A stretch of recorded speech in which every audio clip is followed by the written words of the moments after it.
Senator, nandiyan ba si VP Sara ngayon? Yes, yes, andito. Opo, opo. Andito, Ted. Oo, andito, Ted. Opo, opo. Senator, well, sana nga pwede namin makapanayam si VP Sara kung sakali kung papayag siya, pero sa ngayon po, sir, ano po ang inyong masasabi dito po sa mga pangyayari over the weekend, sa mga napanood natin na mga statement po ni VP Sara? Ang iba nga po, ang reaksyon na ay investigasyon ng DOJ at mga sinasabi pong posibleng kaso. Paano po ito? What's your take on that, Senator? Well, everything depends on them, no, Ted? No, wala ko tayong control sa kanila kung anong gusto nilang gawin. They can do whatever they want to do. Kahit na wala pang sinabi si Inday Sara na gano'n, na alata naman na ginigipit na niya masyado si Inday Sara. Kaya, in every action, there is a corresponding reaction, Ted. So sana, walang action na panggigipit para hindi naman mag-react ng ganitong reaction rin yung tao. Normal lang yan sa tao na ginikipit at isipin mo, Vice President ka, you're the second highest official of the land, tapos ganun ang treatment ng gobyerno sa'yo. So, normal lang naman na maging frustrated yung tao at makapagsabi ng kung ano-ano. Kaya, as I've said, matagal na yung pagigipit nila. Kung gusto pa lang dagdagan pagigipit, sige, kasuhan nila. Kung anong gusto lang ikaso, lahat na lang pagigipit, gawin ninyo. We're sick and tired of this government. Sick and tired. Gawin nila kung anong gusto lang gawin.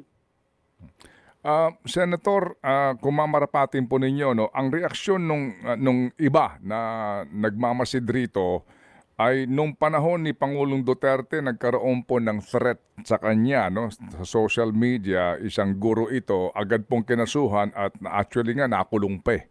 Yun daw pong ibang mga tao, kapag nag-bomb joke ka, kulong ka kaagad. Ito pong statement ni VP Sara, klaro po yung sinasabi niya, na yung nga, narinig po niyo ito. Paano daw dapat tanggapin ng Pilipino ito na pag si VP Sara parang iba ang gusto niyong treatment, pero kapag ibang tao, lalo na ang pinagbabantaan yung dating Pangulo, iba ang treatment. How do you address that? As I have said, Ted, tingnan lang nila kung anong nabayulit sa batas ng statement na yun. Kung it constitutes grave threat or it constitutes unjust vexation or whatever. Gawin nila anong gusto nilang gawin. Wala naman kaming pakialam dyan kasi hindi naman sila kontrolado. Huwag na nilang ay dadaan pa sa mga padisinti-disinti pa-moral standards na yan. Kasi in the first place, tanungin niyo muna kung nasaan moral sa mga taong nanggigipit sa kanya.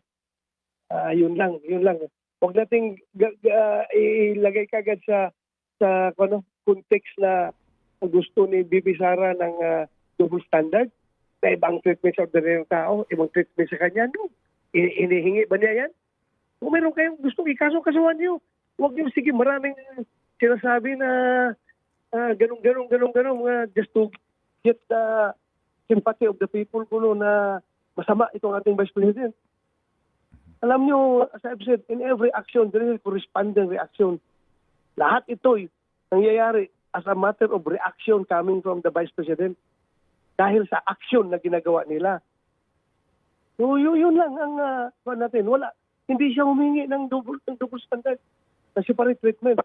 Pagka-ordinary tao ito na natutulog na lang sa sahig ng maliit na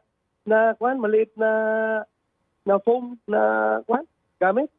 Kaya special treatment ang papakita ninyo dyan. Ito, gusto ko, ipakita ko sa iyo yung higaan ni Inday Sara. At saka yung malong na ginagamit niya dito para makatulog lang at makasama kay Atty. Laika. Dahil si Atty. Laika talaga hysterical palagi pag nawawala ako.